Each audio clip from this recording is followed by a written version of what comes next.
कई सालों बाद जिया अपनी पढ़ाई पूरी करके अपने गांव मेहरौली वापस लौटी।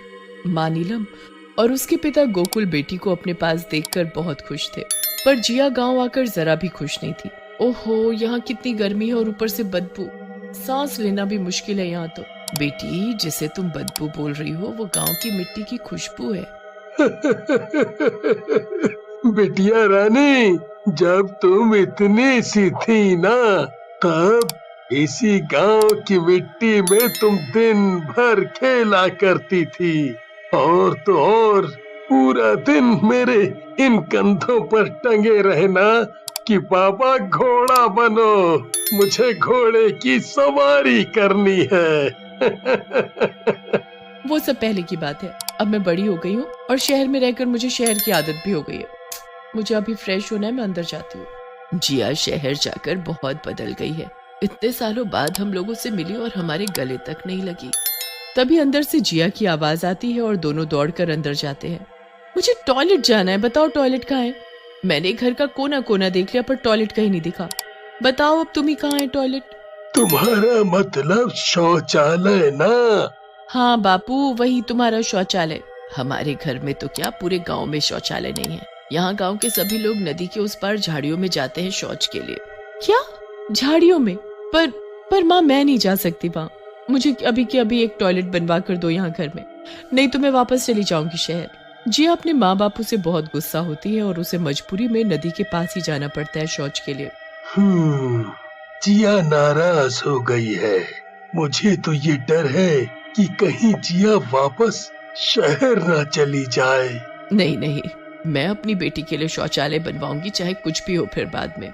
फिर क्या था, बेटी की जिद पूरी करने के लिए नीलम और गोकुल ने घर के पीछे एक शौचालय बनवा दिया।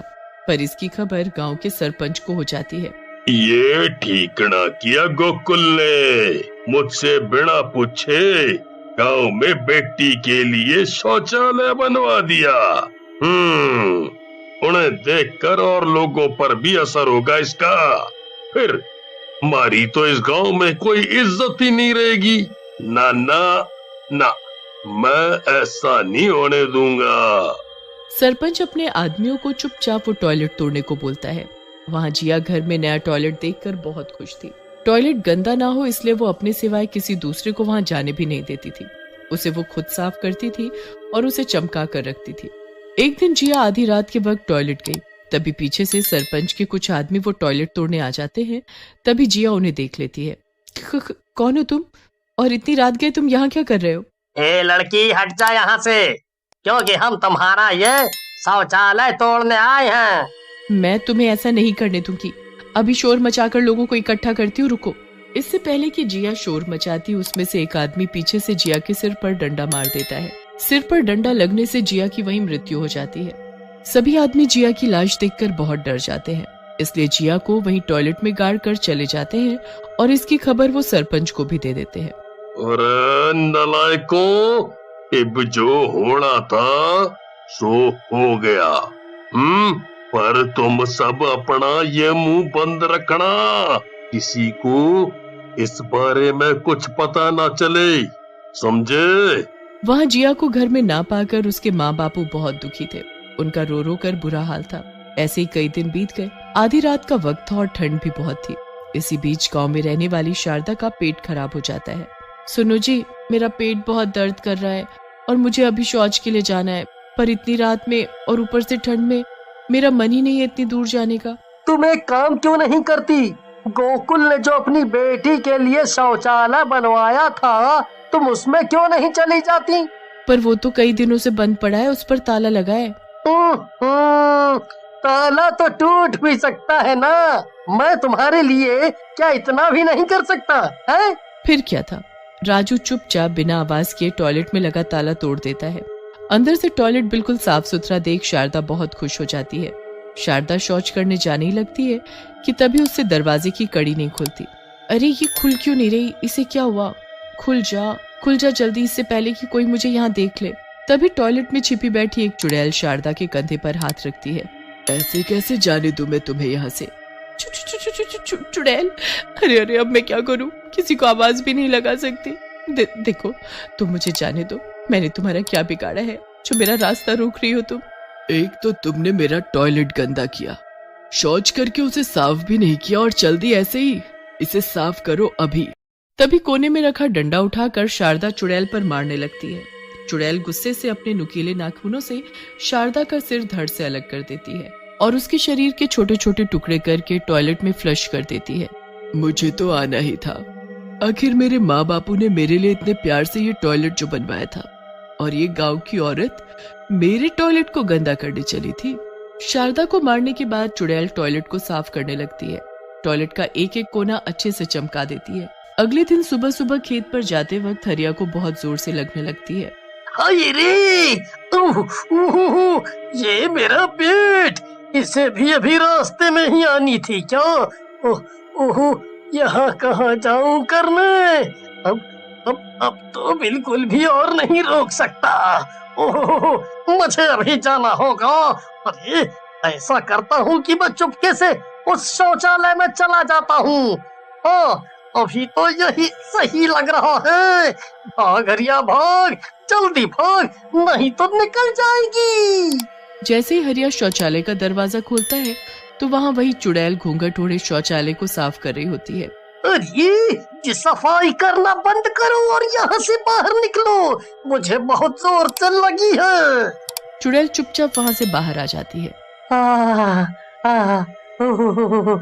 मजा आ गया इतनी साफ सफाई वाली जगह पर। हरिया जब शौच करके बाहर निकलता है। रुको, जब तक तुम इस टॉयलेट को साफ नहीं कर देते तुम यहाँ से नहीं जा सकते। चुड़ैल फौरन अपने चेहरे से घूंघट हटा लेती है और हरिया की गर्दन पकड़ लेती है। तुम लोग कभी नहीं सुधर सकते।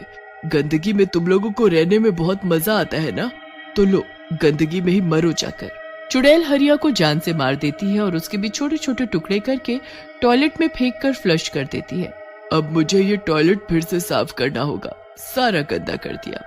अगले दिन, मैं 2 दिन से देख रही हूँ कोई औरत उस शौचालय को दिन रात साफ करती रहती है। अगर उसमें कोई जाता ही नहीं है तो गंदा करता ही कौन होगा? वो तो ठीक है बहन, ये सोचो कि अगर सरपंच को पता चल गया कि ये शौचालय किसी ने उनसे पूछे बिना खोल दिया है तो उसका क्या हर्ष होगा। तभी सरपंच पीछे से आ जाता है। पता चलेगा नहीं, पता चल गया है। आज मैं इस औरत ने बड़ी कड़ी सजा दूंगा। सरपंच चुड़ैल के नजदीक जाता है और बोलता है, इस शौचालय को इब्बी के इब्बी बंद कर, ना तो अपनी जान से जाएगी। तुम मुझे मारोगे? हाथ लगाकर तो देखो। सरपंच जैसे ही अपने मिट्टी वाले जूते उस टॉयलेट के पास रखता है तो चुड़ैल गुस्से से सरपंच को पीछे धक्का दे देती है। सरपंच दूर जाकर गिरता है। ये मेरा टॉयलेट है, इसे कोई भी गंदा नहीं कर सकता। तुमने मेरे टॉयलेट को ये मिट्टी लगाकर गंदा कैसे किया? इतना बोलकर चुड़ैल टॉयलेट के अंदर चली जाती है और अंदर से उसे बंद कर लेती है। फिर टॉयलेट को साफ करने लगती है। अगले दिन सरपंच पूरे गांव में ये बात बोल देता है कि नदी के पास तो क्या कहीं खुले में भी कोई शौच नहीं करेगा, सभी शौच के लिए उसी शौचालय में जाएंगे। फिर क्या था, अगले दिन उस टॉयलेट के सामने लोगों की लाइन लग गई। कोई बाल्टी तो कोई हाथ में लोटा लिए लाइन में खड़ा था। चुड़ैल हाथ में झाड़ू लिए दूर से सब देख रही थी और वो ये समझ गई थी कि ये सब सरपंच का किया धरा है।